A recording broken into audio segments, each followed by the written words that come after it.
Welcome to ATR TV Telugu. YSR Congress party క్రియాశీలక సభ్యత్వానికి రాష్ట్ర ప్రధాన కార్యదర్శి పదవికి ఉడా మాజీ చైర్మన్, మాజీ ఎమ్మెల్యే డాక్టర్ ఎస్ఏ రెహమాన్ రాజీనామా చేశారు. బుధవారం డాబా గార్డెన్స్ లోని ప్రెస్ క్లబ్ లో ఏర్పాటు చేసిన మీడియా సమావేశంలో మాట్లాడుతూ ముఖ్యమంత్రి చంద్రబాబు నాయుడు ముస్లింల సంక్షేమానికి పెద్దపీట వేస్తానని చెప్పడంతో స్థానిక ముస్లిం నేతల కోరికతో ఈ నిర్ణయం తీసుకున్నానని చెప్పారు. మైనారిటీ శాఖ మంత్రి ఫరూక్ వచ్చే నెలలో విశాఖపట్నం వస్తున్న నేపథ్యంలో ఆయనతో మాట్లాడాక ఇందుకు సంబంధించి తుది నిర్ణయం తీసుకుంటామని తెలియజేశారు. ముఖ్యంగా స్థానిక ముస్లింల పెద్దల అభిప్రాయం తీసుకుని ఏ పార్టీలో చేరాలి అనే దానిపై తుది నిర్ణయం తీసుకుంటామని పేర్కొన్నారు. ముఖ్యంగా చంద్రబాబు నాయుడు హజ్ యాత్రికులకు ₹1,00,000 చెల్లింపులు, నూర్ బాషా ఫైనాన్స్ కార్పొరేషన్ ఏర్పాటు చేయడం, ముస్లింల ఆస్తులను పరిరక్షిస్తానని హామీ ఇవ్వడంతో తాను వైసీపీకి రాజీనామా చేసినట్లు తెలిపారు.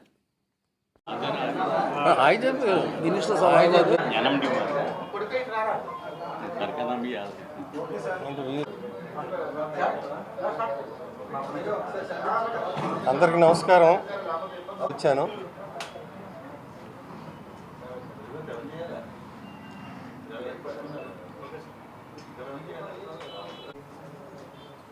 మా ముస్లిం పెద్దలు కొంతమంది నేను అమెరికా నుంచి వచ్చిన తర్వాత కలిసి, సార్ మన కార్యక్రమాలు ఎన్నో ఉన్నాయి, ఈ కార్యక్రమాలన్నీ జరగాలి కాబట్టి ఏదో ఒక నిర్ణయం తీసుకుంటే బాగుంటుంది అని వాళ్ళ ప్రోద్బలంతో వెయిట్ చేస్తూ ఉంటే 2 రోజుల క్రితం ముఖ్యమంత్రి చంద్రబాబు నాయుడు గారి రివ్యూ ప్రోగ్రాంలో మైనారిటీ వెల్ఫేర్ మినిస్టర్ ఫారూక్ గారు ఆ మీటింగ్లో ఉన్నారు. ఆ రివ్యూ తర్వాత మైనారిటీల కోసం ఏం చేస్తామనేది ఒక పత్రికలకి కొన్ని విషయాలు రిలీజ్ చేశారు.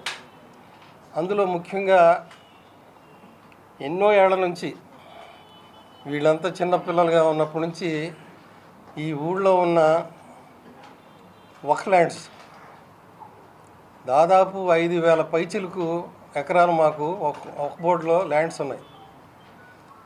ఇవి మినిమం 5,000 కోట్లు ఉంటాయి, అంతే కదండి, మినిమం. తర్వాత 5,000 కోట్ల రూపాయలు ఖరీదు చేసే ల్యాండ్స్ ఉన్నాయి మాకు, కానీ అన్ని ఎకరాంతం అవి ఉన్నాయి. చాలాసార్లు చాలామందికి చెప్పాం. గత ప్రభుత్వంలో కూడా నేను వైసీపీలో జనరల్ సెక్రటరీ కూడా చేశాను. దఫాలుగా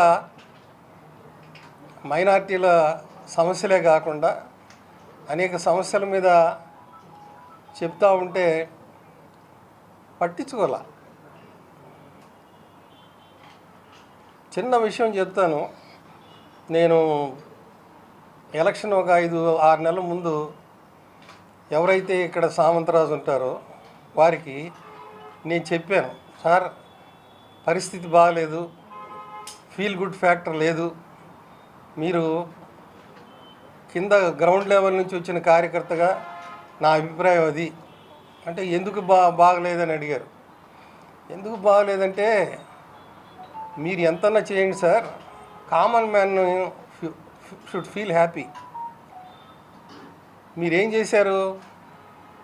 మా ఎన్టీ రామారావు దేశంలోనే మొదటిసారిగా పెట్టిన హెల్త్ యూనివర్సిటీని ఆయన పేరు తొలగించడం అనేది ప్రజలు బయటికి చెప్పకపోవచ్చు, కానీ చాలా బాధాకరమైన విషయం సార్.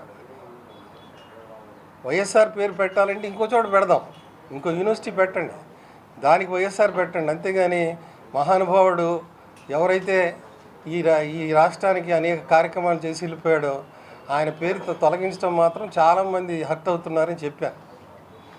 ఆయన అక్కడ చెప్పారో లేదో నాకు తెలియదు, దాని మీద స్పందన లేదు. రెండోది చెప్పాను, విఐపి రోడ్ అనేది చాలా ప్రశస్తమైన రోడ్ సార్.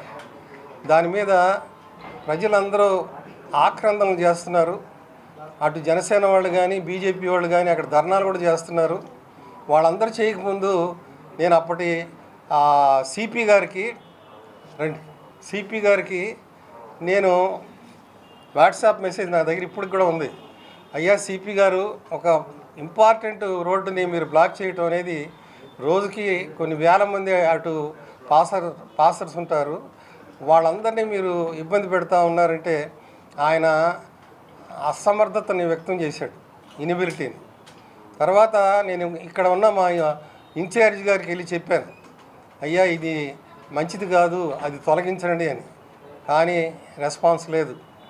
ఇంకోసారి సడన్గా ఒకరోజు నాకు తెలిసింది, మన బీచ్ రోడ్లో వ్యూ పాయింట్ ఉంది, కలాం వ్యూ పాయింట్ అని మన మాజీ ప్రెసిడెంట్ గారి పేరున. సడన్గా ఒకరోజు దాన్ని తీసేసి వైఎస్ఆర్ వ్యూ పాయింట్ అన్నారు. మళ్ళీ వెళ్ళాను, సార్ ఏంటి సార్ ఇదంతా, మీరు ప్రజలకు పనిచేయాలనే ఆతృతలో ఉన్నారు ముఖ్యమంత్రి గారు అని చెప్పారు, మరి ఇటువంటి కార్యక్రమాలు ఎందుకు చేయాలి సార్ అని అడిగాను. ఒక వ్యవస్థ ఎలా నడిచిందంటే ఆ రోజుల్లో మీకు తెలియదే ఉంది, ఏదన్నా ఊళ్ళో సమస్య వస్తే మినిస్టర్కి అధికారాలు లేవు, ఎమ్మెల్యే గారికి అధికారాలు లేవు, ప్రతినిధులకి అధికారం లేకుండా వాళ్ళు కూడా మరి అలా నిలబడిపోవాల్సిన పరిస్థితి వచ్చింది. సరే, అది పక్కన పెడదాం.